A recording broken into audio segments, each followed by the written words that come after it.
ஒரு பாம்பு இருக்கு, அம்மாவுக்கு நாகதோஷம் இருக்குன்னு நம்ம சொல்றோம். எந்த வெளியில பண்ணாலும் சொல்லி ஜெயிக்குதா இல்லையா? அப்ப தொழில் சாஸ்திரங்களை நம்ம மறந்துட்டா இல்லையா? நீங்க ஒன்றும் வேண்டாம், இப்படி நீங்க சொல்லிட்டீங்க. உங்ககிட்ட 12 பலகர பாசி இருக்கா இல்லையா? சார் பலகர சோழி இருக்குல்ல, எனக்கு இந்த சோழி 2 பிரிச்சு என் கையில கொடுப்பான்னு சொல்லுங்க. அந்த அம்மா 4 குறிச்சுன்னா 4 பிரச்சனை கொடுத்துக்க அவ்வளவுதானே சார்.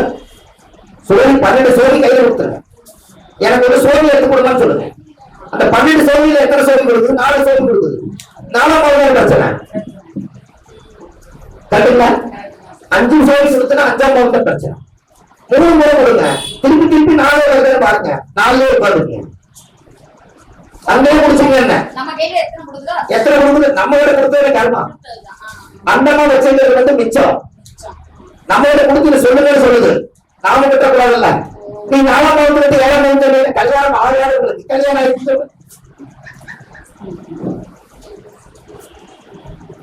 புரிஞ்சவங்களுக்கு. அப்போ இப்படி எல்லாம் ஜோசியத்தினை கூட இதெல்லாம் வாய் பிரசன்னம், 10 விரலுடைய பிரசன்னங்கள், இப்படி எல்லாம் நீங்க சொல்லலாம். நீங்க ஒன்றும் வேண்டாம், 12 வெத்தலை கொண்டுவாங்க. 12 வெத்தலையில ஒரு வெத்தலையில் 12 ரூபாய் படிக்க முடியுமா சார்? ஒரு வெத்தலையில 12 ரூபாய் படிக்க முடியுமா? வேணா இருக்க சொல்லியிருப்பேன், இருக்கா? வேண்டாம் வேண்டாம் வேண்டாம்.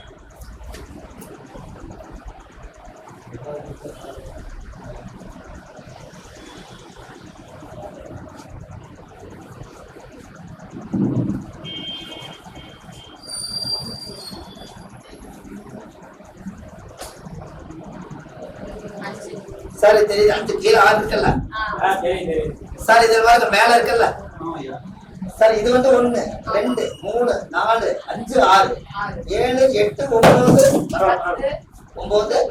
10 11 12 வந்துருச்சா? அப்ப 12 பாவம் இருக்குதா? இந்த இடத்த பிரிச்சு இது 12ஆ மாத்திட்டு எந்த இடத்துல ஓட்டை இருக்கோ அந்த இடத்துல பிரச்சனை நம்ம கொண்டு வந்தது. 10 வெத்தலையில 12 வெத்தலை ஒரு வெத்தலை எடுத்து கொடுன்னு சொல்லுங்க. எடுத்து கொடுத்த வெத்தலையில இந்த இடத்துல ஓட்டை இருந்தா 10ஆம் பாவம் தான் பிரச்சனை. இங்க 7 இருந்தா 7ஆம் பாவம் தான் பிரச்சனை. 5 இருந்தா குழந்தை தான் பிரச்சனை. ஒரு வெத்தலையிலே நீங்க தோசி சொல்லிடலாமே, எப்படிங்கய்யா?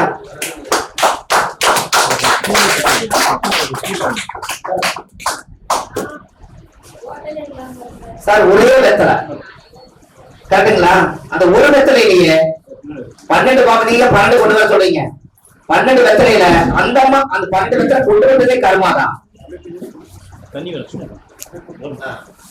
சார். ஒரு 5 நிமிஷம் கரையாம இருங்க, குடிக்க போறேன் எனக்கு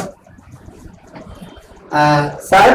ஒரு 5 நிமிஷம் சார். 12 வெத்தலையை கொண்டு வர்றது கர்மா, அவங்களே வாங்கிட்டு வந்து எவ்வளவு வேணா வெத்தலை வாங்கிட்டு வரட்டும். நீங்க 12 சொல்லி கொடுத்தாதீங்க. வெத்தலை வந்து இருக்கிறார், பாத்துதான் குலதெய்வம். பாத்து கம்மியாகி இருந்து வெத்தலை அதிகமா இருந்தா, பாத்து கம்மியா இருக்கிறதுனால குலதெய்வ சக்தி அந்த வீட்டுல கம்மி. பாத்து அதிகமா இருந்து வெத்தலை கம்மியா இருந்தா அவங்க வாழ்ற இருப்பிடம் தான் கம்மி. இதை மறந்துடக்கூடாது. குலதெய்வம் தான் பாத்து கம்மியா இருந்தா குலதெய்வ சக்தி இந்த வீட்டுல கம்மி. அவங்களைத்தான் குலதெய்வம் பொங்கல் சாயம் கூட பவர் கொண்டு வரும். பிரசன்ன பார்க்க வரும்போது நான் பார்க்கவே மறந்துட்டீங்கன்னு சொன்னாங்கன்னா குலதெய்வம் ஒரு தெரியலன்னு அர்த்தம். ஏன்னா விட்டுட்டு வந்துட்டாங்கல்ல. அதே போல அந்த அம்மா ஒரு நிமிஷம் எழுதாதீங்க. பாக்கு வந்து பேக்கெட் பண்ணி கொண்டு வருவாங்க, ரோஜா பாக்கு மாதிரி பேக் பண்ணி. அவங்க உடைச்சு வச்சாங்கன்னா, அவங்க உடைச்சு வெத்தலை மேல வச்சுட்டாங்கன்னா குலதெய்வத்துக்கு எப்படியும் பாக்கு கம்மியா இருக்க பார்த்து பணம் சொல்லுங்க.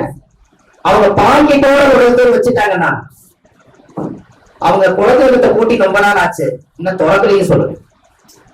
சரி சார், அதெல்லாம் கொடுக்குறாங்க. நீங்க நம்ம வீட்டு தோசை கடை கொடுக்கும்போது சொல்றேன் இல்ல சார். அதான் ஜோசியத்துக்கு தரப்பையும் நீங்க பாக்கு பிரிக்கலன்றதுக்கு சொல்றீங்க இல்லையா? சில பேர் அந்த நாரே பிரிக்காம கொடுக்குறாங்க சார். அதனால வெத்தலைய சுருட்டியே நார் போட்டு இப்படியே தராங்க. கட்டின பாக்குல கொடுக்குறாங்கம்மா. அவங்க உடைச்சு நம்ம கையில கொடுக்கலினாலே குலதெய்வத்தை பேக் பண்ணிட்டீங்கல்ல. குலதெய்வத்தை மூச்சு விட முடியல, அதுக்கு அது வெளியிலேயே வரலையே சாமி. புரியுதுங்களா? நீங்க தாம்பூல பிரசனை எங்க ஊர்ல கொண்டு வந்தாங்க வச்சுக்கோங்க. வெத்தலை பால் பூப்பழம் ஆப்பிள் ஆரஞ்சு மாதுளம்பழம் திராட்சை எல்லாம் கொண்டு வருவாங்க. கொண்டு வந்து வெத்தலை அந்த தட்டை பார்த்தோம்னாலே அந்த சாமியோட உடம்புல என்னென்ன பொருள் இருக்குது இல்லைன்னு இதை பார்த்து சொல்லிடலாம். ஒரு சாதாரண ஒரு திராட்சை, கருப்பா ஒரு திராட்சை இருக்கு இல்லைங்களா, அந்த திராட்சை நீங்க வாங்கிட்டு வந்தீங்கன்னா அவங்க ஜாதகத்துக்கு வந்து குலதெய்வத்துக்கு வந்து சாமிக்கு வந்து கால சலங்கி இருக்கான்னு கேட்டா இங்க கருப்பு திராட்சை இல்லைன்னா அந்த அம்மாவோட கால சலங்கி இல்லைன்னு சொல்லுங்க. எப்படி கருப்பு திராட்சை சலங்கையா? சங்கி தெரியுங்களா? சலங்கை ஆடுவாங்களா? ஜட்டு ஜட்டு ஜட்டு ஜட்டுன்னு. அப்ப இங்க சலங்கை என்ன காமிக்குது? கருப்பு திராட்சை காமிக்குது. இவங்க வாங்கிட்டு வந்த அத்தனை பழத்திலும் திராட்சை பழம் இல்லைன்னா அந்த அம்மாவுடைய காலில் சலங்கை இல்லாம உட்கார்ந்து சாமின்னு சொல்லுங்க. போய் பார்த்தா கரெக்டா இருக்கு. கொலுசு இருக்கிறத காதல் அந்த அம்மா காலில். புரியுதுலாமா? ஒவ்வொன்றுக்கும் ஒரு அர்த்தம் இருக்கு. இதெல்லாம் ஒரு நாள் இன்னொரு வாய்ப்பு கிடைக்கும் போதெல்லாம் இந்த மாதிரி விஷயங்கள்லாம் வாய்ப்பு கிடைச்சா ஐயாவோட அனுமதி, அவங்க கோசலாமா அவங்க அம்மாவோட அனுமதி, நம்ம சிவகுமாரோட அனுமதி தான் மீண்டும் மறுபடியும் இந்த நாமக்கலுக்கு நாங்க வருவோம். சரிங்களா?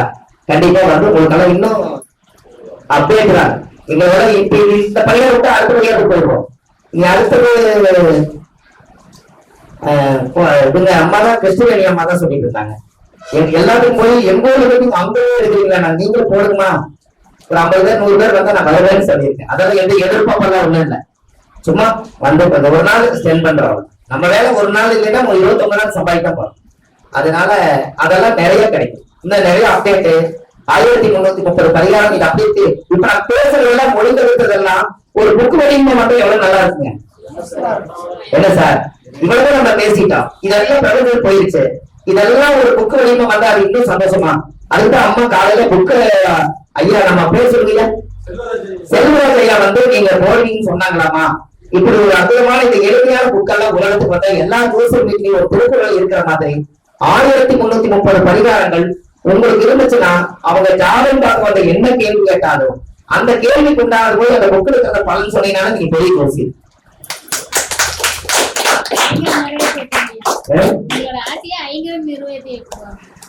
இருக்குதுங்க. அவங்க ஏதோ பாக்கல, அவங்க அந்த நல்ல ஒரு புனிதமான ஒரு தெய்வ பிறவி நான் பார்க்கணும். ஆனா ஒரு டைம் பார்த்தேன் முதல் முறை ஐயாவுடைய இதுல பார்த்தேன். ஆனா இதனால பேசிக்க முடியல. இதுதான் ஐயாவான்னு தெரியாது. முதல் அறிமுகம். இன்னைக்கு முதல் விநாயகர் சொல்லி அங்க போட்டு இன்னைக்கு 2வது கிளாஸ் இவங்களே வாங்கிட்டாங்க. அப்ப என்னன்னா நமக்கு ஏதோ இந்த ஊருக்கும் அவங்க ஐயாவுக்கும் ஏதோ ஒரு பூர்வ ஜென்ம பந்தம் இருக்குது. அதனால நீங்க எங்களை எல்லாம் வச்சு எங்களுக்கு தெரிஞ்ச விஷயத்தால நீங்க வாங்குறீங்க. அப்ப கற்றோருக்கு சென்ற இடம்லாம் சிறப்பா நம்ம என்ன பண்ணிருக்கோம், நம்ம ஏற்கனவே மூளை வச்சு சொல்றோம். அப்ப இப்படி எல்லாம் ஜோதிடத்துல அற்புதமான விஷயங்களா இருக்கு. ஜாதகத்துல தேடிக்கிட்டே போனா கடைசி வரைக்கும் எங்கெல்லாம் முடிவுன்னு தெரியாது. ஆனா பரிகாரம்ன்றது நெல்லாயிரும். ஒரு இடத்துல போய் செஞ்சு அவங்க பலன் அடைஞ்சிட்டாங்கன்னா நல்லா இருக்கு. இப்ப நீங்க பாருங்க அந்த தீர்த்த மலை எடுத்து ஊத்துறது. நான் அந்த தாமரைக்கும் கூட நான் சொன்னேன், தாமரை விதை காசு தங்குலினா தாமரை விதைய நாட்டு மருந்து கடையில போய் வாங்கிட்டு போய் தாமரை குளத்தை கொண்டு போய் விதை போட்டு விட்டீங்கன்னா ஒரு 3 மாசத்துக்கு ஒரு தாமரை குழைச்சு மேல வந்து தாமரையா மலர்ந்தடிக்கும். அப்போ உங்க வீட்டுல காசு தங்குமல்ல, அப்ப தங்குங்க, அது செய்யுங்க. சின்ன சின்ன பரிகாரம் வர மக்களுக்கு சொல்லுங்க. இதெல்லாம் ஆதிகால பரிகாரம். பிளஸ் அந்த காலத்துல தாமரை குளத்திலேயே ஒருத்தர் குடிச்சாங்க. கரெக்டுங்களா? குளம் இருக்கும், அதுல தாமரை இருக்கும். இது ஒரு ஓரத்தை குடிச்சுட்டு வருவாங்க. ஆல்ரெடி அந்த தாமரை தானே குடிச்சிருக்காங்க. அந்த தண்டு, அந்த எசன்ஸ், அந்த சேரு, சகதி இதெல்லாம் கொஞ்சம் ஓரமா போய் நின்றுக்கும். சின்ன அந்த இறங்குற மாதிரி மட்டும் இருக்கும், அங்க தண்ணி இருக்கும். அங்க போய் அப்படியே குளிச்சு மூழ்கிட்டு சூரிய நமஸ்காரம் பண்ணிட்டு வருவாங்க. அவ்வளவு அற்புதமா ஆரோக்கியமா வாழ்ந்தாங்க. அப்ப தாமரை தீர்த்தத்துல நம்ம குளிக்கிறது சரிதானே? என்னங்கம்மா? இப்ப அம்மா கூட சொன்னாங்க பரிவர்த்தனை யோகம் சொன்னாங்க. சூரியனும் சுக்கரனும் பரிவர்த்தனை யோகம் இருந்தா அப்ப சூரியனுங்கிறது ஞாயிறு, சுக்கரனுங்கிறது வெள்ளி. அப்ப வெள்ளிக்கிழமை அன்னைக்கு சுக்கரனுடைய நாள் அன்னைக்கு நம்ம கும்பகோணத்துல சூரியனார் கோயில போய் ஒரு நாள் தங்கிக்குங்க. அதுக்கு அடுத்தது ஞாயிற்றுக்கிழமை அன்னைக்கு சுக்கரன் கோயில வந்து ஒரு நாள் தங்கிக்குங்க கஞ்சனூர்ல. அப்போ சூரியனும் சுக்கரனும் பரிவர்த்தனை யோகம். நீங்களும் வீடு மாத்தி அது கிரகம் மாறி உட்கார்ந்துருக்குது. நீங்களும் போய் மாறி போய் தங்கிட்டு வாங்க, உங்களுக்கு சூரியன் சுக்கரன் வேலை செய்யும் சொல்லியிருக்கேன். இது பரிவர்த்தனை யோகம். உங்க ஜாதகத்துல அப்படித்தான் இருக்குது. இப்ப என் ஜாதகத்துல சூரியன் செவ்வாய் பரிவர்த்தனை. அப்ப செவ்வாய் வந்து சிம்மத்துல இருக்குது, சிம்மத்துல இருக்கிற சூரியன் போய் மேசத்துல இருக்குது. அப்ப எனக்கு என்ன, சிவன் கோயில்ல போய் செவ்வாய்க்கிழமை தான் தங்கணும். அதே போய் ஞாயிற்றுக்கிழமை தான் செவ்வாய்க்கிழமை தான் சூரியன் கோயில் தங்கணும். அப்புறம் சூரியன் வந்து ஞாயிற்றுக்கிழமை சிவனுக்கு வந்து செவ்வாய்க்கிழமை தங்கணும். முருகனுக்கு வந்து ஞாயிற்றுக்கிழமை தங்கணும். மாறி போய் தங்கிட்டு வந்தா பலன் கரெக்டா நடக்குது. ஏன்னா உங்க ஜாதகத்துல பரிவர்த்தனை யோகம், யாருக்கெல்லாம் பரிவர்த்தனை யோகம் இருக்கோ அவங்க எல்லாம் தப்பிச்சுக்குவாங்க எல்லா பிரச்சனைகளும். அது உங்களுக்கு தெரியுமா? தெரியும் சார், தெரியும் சார். சார் பரிவர்த்தனை யோகம் இருந்தா ஒரு பிரச்சனை, நீங்க ஒரு தப்பு பண்ணிட்டீங்க, ஒரு 4 பேர் நம்மளை தாக்கிறதுக்கு வர்றாங்க, அப்போ சூரிய வய பரிவர்த்தனை வச்சுக்க பொதுவே ஒரு பரிவர்த்தனை. அப்ப சூரியன் வீட்டுக்கு வராங்க அப்படின்னா இந்த செவ்வாய் உன்னை தேடிக்கு வராங்கன்னு சொல்லி நீ அந்த வேலைக்கு போயிருன்னு சொல்லி நம்மளை தப்பிக்க வச்சிரு. அங்க யாராவது கண்டுபிடிச்சு தேடி வந்தாங்கன்னா நீ மறுபடியும் செவ்வாய் வீட்டுக்கு வந்துருக்கு. ஒரு வீட்டில் ஒரு மனைவி மாறினாலும் அது திகழ்கால பரிவர்த்தனை யோகமாகும். அப்ப பரிவர்த்தனை இருக்கிறவங்களுக்கு ஏதோ வழியில தூது வந்துடும், நாம தப்பிச்சிருக்கோம். இப்படி எல்லாம் நீங்க ஜாதகத்துல எடுத்து பார்த்துக்கிட்டே. அப்போ ஒரு மனிதனுடைய வாழ்க்கையில நாம ஜோதிடத்துக்குள்ள போய் எவ்வளவுக்கு எவ்வளவு ஆராய்ச்சி பண்ணி வரக்கூடிய ஜாதகம் பார்க்க வரவங்களுக்கு வறுமை இல்லாம அவங்களை செழிப்பாக்கிறதுக்கு முதல் நாம ஜாதக பஞ்சாங்கம் எடுத்து தலைமைக்கு கட்டி வச்சு படுத்தாதான் பஞ்ச அங்கங்களும் வேலை செய்யும் காலைய பாத்துக்கங்க. நாம எங்க வச்சிருக்கோம்? செல்புல வச்சிருக்கோம். பஞ்சாங்கத்தை தலைமை கட்டி வைக்கிறவங்க அதுதான் நல்லா ரகசியம் இருக்குது. அந்த காலத்துல பஞ்சாங்கம் வாங்குவாங்க, உருவு ஏறு எல்லாத்துக்கும். அப்ப இதெல்லாமே நடச்சது. அதனால பஞ்சாங்கத்தை தருவீங்க நம்மளுடைய பெற்ற தாய் தந்தைகளுக்கும் நம்மளுடைய குருமார்களுக்கும் நாம எல்லாம் சின்ன வயசுல இந்த மாதிரி கஷ்டப்பட்டு வளர்ந்து இன்னைக்கு இந்த அளவுக்கு பேசுறதுக்கு நம்மளுக்கு முன்னோர்களுடைய ஆசீர்வாதம் இருந்தங்காட்டி தான் நம்ம பேசுறோம். என்ன பெற்ற அப்பா நான் பார்த்ததே இல்லை. என்னுடைய முன்னோர்கள் என் தாத்தா பாரம்பரியமான ஜோசியர் நாங்க திருவள்ளுவர். நான் வந்து வள்ளுவர் வாக்குன்னு எழுதி வச்சுக்கிறேன். வள்ளுவர் வாக்கு, ஏன்னா வள்ளுவர் வாக்குன்னு யூடியூப் சேனல் நான் ஒண்ணு வச்சிருக்கேன். அதுல போய் பாத்தீங்கன்னா 1000 பதிவுகள் எளிமையான பரிகாரம் போட்டிருக்கேன். அதை நீங்க சும்மா இருக்கும் போது தினம் தினம் ஒண்ணு பார்த்து படிச்சுக்கலாம். 1000வது பதிவு வந்து ஒரு பிரமாணமா பண்ணணும்னு நான் நினைச்சிருக்கோம். அதுக்காக இப்ப இந்த பதிவுகள் எல்லாம் உங்களுக்கு நான் சொல்லியிருக்கேன். சரி, உங்களுக்கு எல்லாம் காலையில இருந்து நான் குறிச்ச பரிகாரத்தை பத்தி என்ன சொன்னாலும் எப்படி இருந்துச்சு? சரி, இருந்தாலும் ரொம்ப சந்தோஷம். இந்த வாய்ப்புக்கு நம்ம ஐயாவுடைய அனுகிரகத்தால, நம்ம அம்மாவோட அனுகிரகத்தால, பேர் சொல்றதால வயசு 10 இருந்தாலும் பேர் சொன்னாக்க இவங்களும் தெரியும்பாங்க. இருந்தாலும் எனக்கு சொல்றதுக்கு மன விருப்பம் இல்லை. எல்லாம் அவங்களுடைய ஆசீர்வாதத்தால இன்னைக்கு நாமக்கல்ல காலையில வந்து எங்களுக்கு உணவு கொடுத்து எங்களை இருக்க வச்சு இவ்வளவு நீங்க தோழர்கள் கேட்டதுக்கு என்னுடைய மனமாக நன்றிகள்.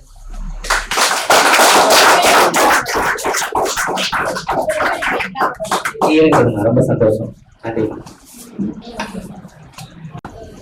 சார். கைதட்டவே இல்லையா? இது என்ன சார்? தூங்கக்கூடாது.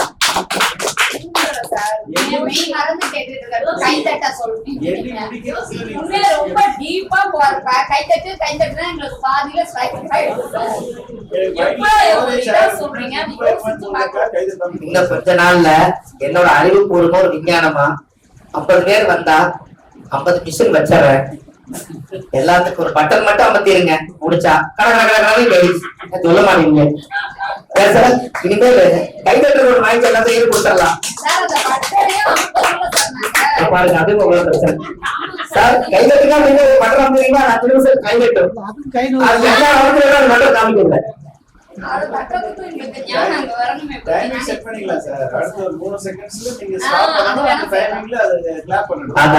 சார் 4ஆம் இடம் வந்து தாய் ஸ்தானம். அந்த இடத்துல சந்திரனை போட்டுக்கங்க. அந்த இடத்துல இருந்து 10ஆம் பாவம் எண்ணுனீங்கன்னா அது என்ன லக்னமா வரும்? அவங்களோட ஜென்ம லக்னம் வருதா சார்? எல்லாத்துக்குமே அங்கிருந்தா சார் உருவாச்சு. முந்தா நாள்தான் அம்மா இருக்கும்போது சொன்னேன், தாய்க்கு தலைமகன் தகப்பனுக்கு இளைய மகனா என்ன பொருள்னு சொன்னேன். தாய்க்கு தலைமகன்னா 4ஆம் இடம் தாயி. தாய்க்கு கர்மஸ்தானம் எத்தனாம் பாவம்? அது எந்த வீடு சார்? வேகமா சொல்லுங்க சார். 4ஆம் இடம் மேசத்துக்கு 4ஆம் பாவம். அதுக்கு 10 மேசத்துல எந்த கிரகம் உச்சம்? அப்ப தாய்க்கு தலைமகன் சூரியன் உச்சமா இருக்கா சார்? கரெக்டா? அப்ப தாய்க்கு தலைமகன் கரெக்டா? தலைவனுக்கு இளைய மகன் கொண்டு வாங்க. காலச்சக்கரத்துக்கு 9ஆம் இடம் எத்தனை? அதுக்கு 10ஆம் பாவம். அது கண்ணி இலசா. அதனால தாய்க்கு தலைமகன், தலைவனுக்கு இளைய மகன். கரெக்டா சார்? சார் அந்த காலத்துல கொண்டு வைக்கிறத மாத்தி வைக்க கூடாதுங்கிறாங்க. சரியா? எல்லாமே கடவுள் கொடுத்த வரப்பிரசாதம் தான், எங்கேயும் தப்ப முடியாது. நீங்க 6ஆம் இடம் என்பது 6ஆம் இடம் காலச்சக்கரத்துக்கு 6ஆம் பாவம். அது கண்ணி, அது கடலை குறிக்குதுங்களா ஆமா. சார்? அது கடலை குறிக்குதாங்க, நோயையும் குறிக்குது. அது நோயும் கடலை குறிக்குது. 8ஆம் பாவம் மரணம். அப்ப 6ஆம் பாவத்துக்கு 8ஆம் பாவத்துக்கு நேர்மையா இருந்தா கரெக்டா வாழ்ந்தா நீங்க நீதியா வாழ்ங்கிறதுக்காக துலாட்டு கொண்டு போய் சென்டர் வச்சிருக்காங்க, தராசு நடுவுல வச்சு. பேராசை வச்சிருக்கீங்க. இப்படி இருக்கிறாங்க அவங்க. நீங்க இந்த 6ஆம் பாவம் வந்து கன்னிமூடு பாத்தீங்கன்னா நெக்கதுன்னு சொல்லுவாங்க. நெல் ஒரு பெண்ணு வந்து பிடிச்சிருக்கிற மாதிரி இருக்கும். நம்ம பெண்கள் எல்லாம் அடங்க மாட்டாம இருக்கிறாங்க இல்லைங்களா? நான் இப்படித்தான் நடப்பேன், நான் யாருக்கும் தரங்கவே மாட்டேன் அப்படி இப்படின்னு எல்லாம் இந்த பெண்கள் எல்லாம் ரொம்ப சட்டமா சொன்னாங்கன்னா அவங்க ஒரு 10 முறை வயக்காடு கூட்டிட்டு போவாங்க. கதை நிமிர்ந்து அது தலை குமிஞ்சு நிற்கும். அதை பார்த்துதான் நம்ம தலை குமிஞ்சிடும். எப்படி சார் இப்ப பெண்கள்லாம் தலை குனிஞ்சுதானே சார் இருக்கோம்?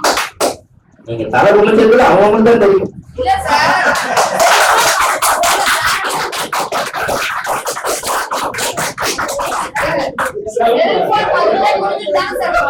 இந்த செல்போனே குமிஞ்சு பாக்குறாங்கல்ல, தலை குமிஞ்சு.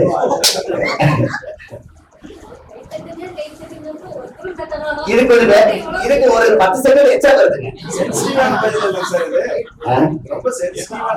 சார். செல்போன் பேசுறதுக்கு தான் வந்துச்சு, கரெக்டுங்களா?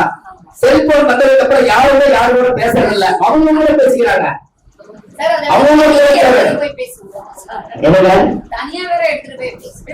சார் நல்லா ஞாபகம் வச்சுக்கங்க, நீங்க உங்க போன்ல நீங்க வச்சிருக்கிறது அத்தனை பேருக்கு கிளைண்ட் நல்லா இருக்கும். சாமியோட கருவறைக்குள்ள கொண்டு போய் வச்சு ஒரு அர்ச்சனை பண்ணி சாமி கும்பிட்டு போயிட்டு அந்த செல்போன் இருக்கிறவங்க எல்லாரும் நல்லா இருப்பாங்க. கோயிலுக்கு போறீங்க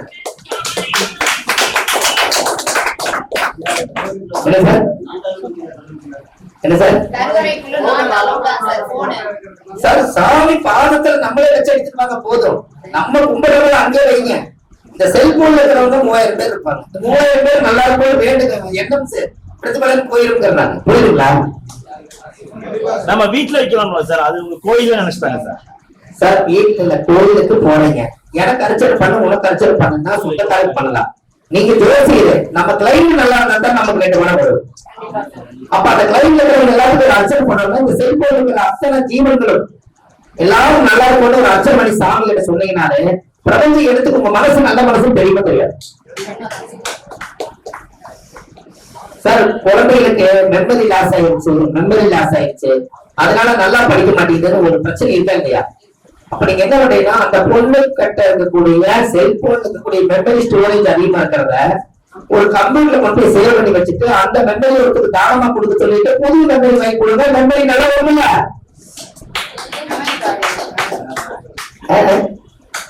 சார் யோசிக்கிறீங்க, புரியல? இவங்களை கொஞ்சம் கடத்தி விட முடியாது. இந்த பூராட நட்சத்திரம் இருக்குது அந்த பக்கம், ஏன்னா பூராட நட்சத்திரம் அப்படித்தாங்க இருக்கு. பூராட நட்சத்திரம் சதயம் வந்து சதய நட்சத்திரக்கார வீட்டுல காசு வரணும்னா என்னைக்கு அவங்க வீட்டுல சாராய பாட்டில போட்டு போறாங்களோ அனைத்து காசு உண்டு. சதயத்துக்கு மட்டும் சாராய பாட்டில் வச்சிருப்பாங்க ஐயா. அந்த எல்லா வீட்டுக்கும் இந்த போவாங்க. கரெக்டா சதய வீட்டு வந்து பாப்பாரு, அங்கேயே பார்த்துப்பாரு. சதய வீட்டுல காலையில பாடல்கள் கேள்வி காணல சதையா. சார் சதய நட்சத்திரக்கார வீட்டுல அப்படியே போகும்போது பாப்பாரு, தம்பி பாப்பா இது இடம் நல்லா இருக்கு, இங்கே உட்காந்துருப்பாங்க. உட்கார்ந்து குடிச்சிட்டு பாடல் எடுத்து போய் ஓரமும் போட்டாங்க வீட்டுக்கு போவாரு, அங்கேயே போட்டுருவாரு. அதுக்கு அவர் காசு வர ஆரம்பிச்சு சதய நட்சத்திரக்கார வீட்டுல பாடல் போட்டாங்க. சார் ராகு வந்து போகணும், புரியுதுங்களா? அதுக்கு மேல கோபம். இன்னொரு விஷயம், அந்த கும்பராசிக்கார வீட்டுல குபேரன் பிறந்தது. குபேரன் ராகு பெரும்பணம், புரியுதுங்களா? அதனால அந்த வீட்டுல போகத்துக்கு அதிபதியான பாடல் போடுறான்னு தெரிஞ்சாலே சுக்கரன சுகபோகம் அவங்களுக்கு காசு இருக்குது. அவர் அங்கே குடிக்கிறாரு. சும்மா நீங்க இதை கேட்டுட்டு போய் அங்க இருக்கிற பாவத்தை போட்டு ஊட்ட போடாதீங்க. அது இயற்கையா நடக்கணும். இயற்கையா நடக்கணும். ஆமா, அப்படி இல்லைன்னா சதய நட்சத்திரக்காரர்களுக்கு சின்னதா ஒரு பரிகாரம், ஒரு சின்னதா ஒரு மது வாங்கி ஒரு ஓட்டை போட்டு வீட்டு மேல எங்கேயாவது ஒரு அல்மாரி செல்ஃப் மேல லைட்டா அந்த ஸ்பிளிட் மட்டும் மேல வர மாதிரி வந்தா காசு வந்துகிட்டே இருக்கும்.